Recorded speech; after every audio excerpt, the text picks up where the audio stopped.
gimana menurut Pak Yosi dulu deh Boleh. terkait kebijakan ekonomi yang disampaikan oleh Trump. Jadi begini, kalau misalnya dibilang momentum, sekarang ini memang sebetulnya momentum nih. Momentum dalam artian antara Amerika versus China. Ini nih yang lebih kuatnya yang mana? Bagaimana kalau tadi kita berbicara tentang indeks saham baik Dow Jones, Nasdaq dan yang lainnya. Nah, bagaimana efeknya ke pasar forex nih? Pasar forex. Nah, kalau dibilang pasar forex memang sementara ini kalau menurut pendapat saya sih karena biar bagaimanapun kontroversialnya Trump itu tuh melukai si indeks dolar. Jadi orang yang tadinya contoh katakanlah kita nih USD IDR kemarin itu sempat 17.000 ya kan. Sekarang ini sudah terjadi penurunan dan sedang terkoreksi ada di kisaran 16.700-an. Nah, dolar biar bagaimanapun per saat ini sedang ya tidak baik-baik saja ya karena itu dia yang seperti disampaikan. Nah, otomatis ya dolar pun itu berbanding lurus juga dengan si Wall Street-nya nih. Nah, Wall Street-nya ini lagi rebound, itu dolarnya itu sedang turun juga gitu. Jadi ya memang itu kontradiktif sih. Memang kalau secara normal kalau Wall Street-nya lagi naik, dolarnya itu harapannya turun.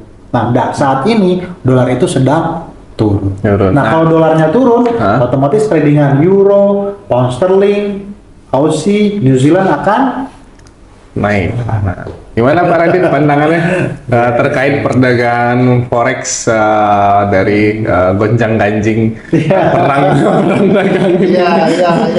Kalau saya sih melihat begini, sekarang ini yang sangat bermanfaat buat pemirsa sekalian gitu ya. Yang pertama itu sebenarnya dengan jatuhnya bursa saham Wall Street, kemudian bursa saham Jakarta Stock Exchange, apa yang harus mereka lakukan? Yang pertama itu dulu jangan masuk dulu ke forex gitu. Nah, strategi buat orang-orang yang udah terlanjur beli di atas, kemudian sekarang ini keseret apa? Ya, gitu. Sebelum masuk ke pasar forex ini ceritanya.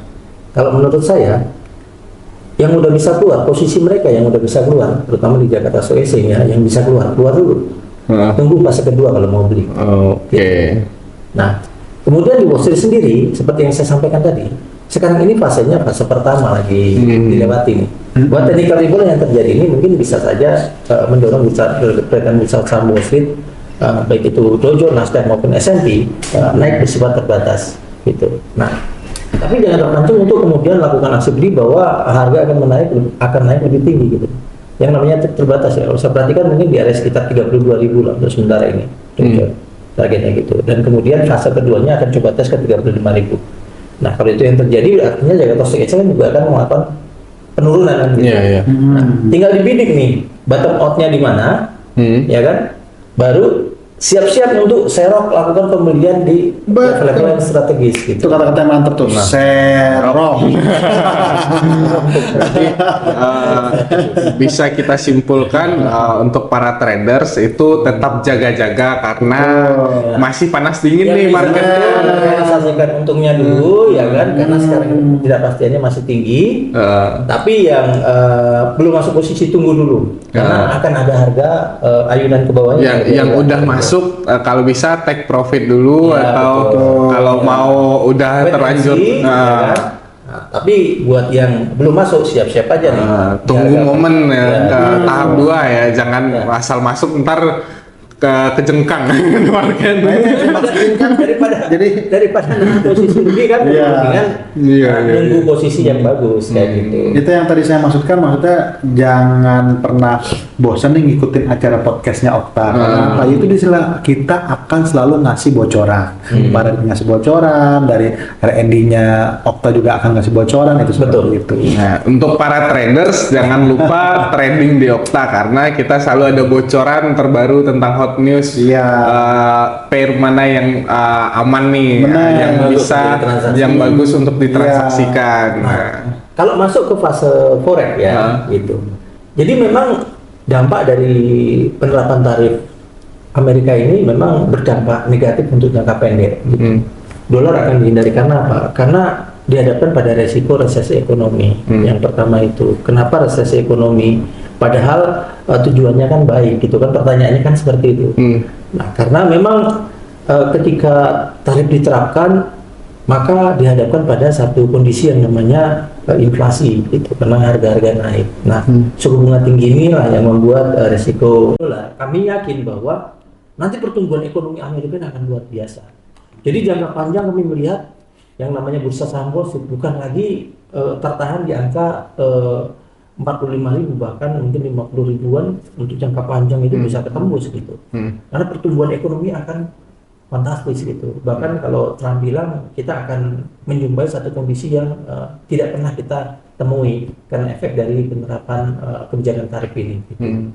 Jadi begitu serok di bawah, tinggal atur strateginya mau beli berapa lagi di level berapa, berapa lagi di betul. susun posisinya kayak gitu. Harus bikin strategi trading yang matang, trading plan yang matang ini. Tapi yang cukup menarik ya, dengan adanya penerapan tarif Trump kemarin yang sempat Cina diterapin dengan kebijakan tarif 145%, itu harga emas dunia sempat ke level 3.245-an ya. Iya betul, 3.245. Ya, 3.245. Nah, kalau penerapan tarif ini nanti udah pada titik kulminasi, ya kan, kami khawatir mungkin akan ada satu potensi koreksi lebar. Gitu. Kalau critical point, koreksi lebarnya kalau saya perhatikan sekarang ini di 3.200-an. Kalau break level itu, nah itu mungkin akan ada koreksi lebar. Gitu. Berarti koreksi semua berdampak ya, selain indeks saham. Kalau kemarin kan emas naik kan karena tarifnya itu nggak terkendali, gila-gilaan memang. Iya kan?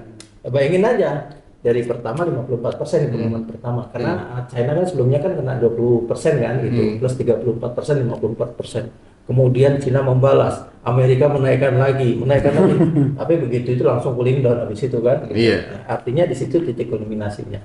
Nah, kemudian semuanya mulai bicara tentang negosiasi, ya kan? Nah, ketika negosiasi inilah kita melihat bahwa serangan gedenya udah lewat nih, serangan gedenya. Badainya udah ada reda nih. Ya, gitu. Badai keduanya sekarang ini adalah fase koreksi kalau menurut saya terhadap produk-produk forex. Gitu, fase koreksi. Dolar yang tadinya anjlok signifikan, nah bisa siap-siap untuk rebound nih, technical rebound. Nah, kalau dolar technical rebound besar kemungkinan terhadap mata uang euro, pound sterling, Swiss franc, Japanese yen dan sebagainya mungkin akan mengalami perbalikan arah juga. Begitu pula terhadap emas nih.